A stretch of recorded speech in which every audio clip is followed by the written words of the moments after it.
AI is shaking up education, but this isn't the first time that technology made teachers nervous. Remember when teachers worried that calculators would ruin students' math skills? Or when Wikipedia was seen as the ultimate villain in the classroom? Sound familiar, right? Quick question. Do you remember the first time you used Wikipedia in the classroom? Were your teachers cool with it or not?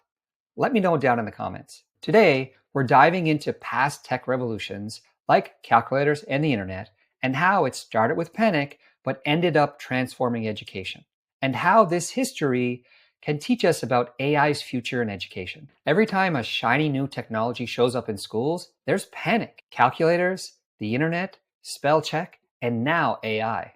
And every time it's the same cycle: scrambling to adapt and eventually integration. But before we zoom in, let's have a little fun and look at some failed tech predictions in education. In the 1920s, radio was hyped as the ultimate classroom tool. Educators predicted that radio would become as common as blackboards, teaching kids remotely. Did it happen? Not quite. It faded when newer technologies like TVs and computers took over. Then, in the 1950s and 60s, TV was supposed to replace teachers entirely. Imagine never going to school and just sitting at home watching lessons? But despite shows like Sesame Street and Mr. Rogers, classrooms adapted, not disappeared. Fast forward to the 80s and 90s, where personal computers promised a paperless classroom. Futurists claimed that textbook would vanish. But let's be honest, students still carry around printed worksheets alongside their laptops. Quick poll, are you still using paper and pencil, or have you gone fully digital? Let me know down in the comments. In the 2010s, MOOCs, or Massive Open Online Courses, were declared the death of traditional universities. Free online courses would take over. And yet, completion rates dropped, and universities adapted by blending online tools. Be honest, have you ever signed up for an online course that you never finished? Let me know down in the comments. And remember the one laptop per child movement in the early 2000s? It promised to revolutionize learning by giving laptops to children worldwide. The results? Mixed. Tech access wasn't enough. Teacher training and infrastructure played a bigger role. Now, let's zoom in.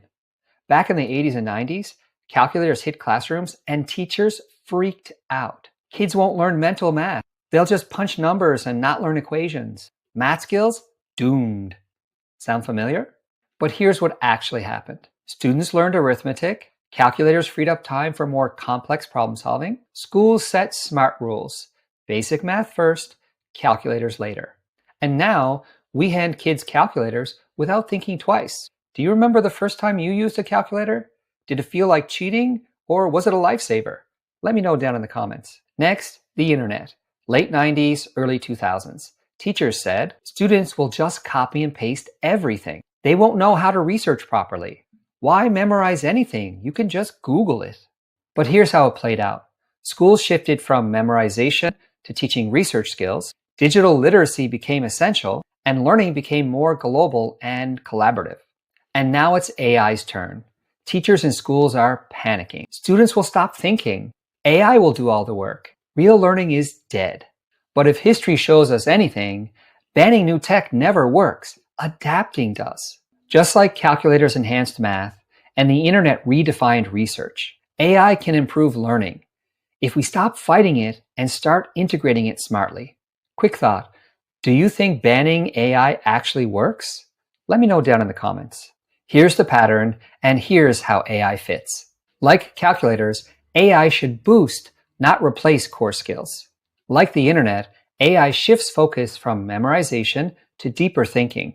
And instead of banning AI, let's teach students how to use it responsibly and creatively. The real question isn't, should we use AI in education? It's, how do we use AI to make students better thinkers, not lazier ones? So what do you think? Will AI avoid the overhype of these tech predictions? Or will it follow the same pattern? Next episode, we're tackling something even bigger. AI isn't just changing classrooms, it's reshaping the job market. Are schools actually preparing students for AI-powered careers?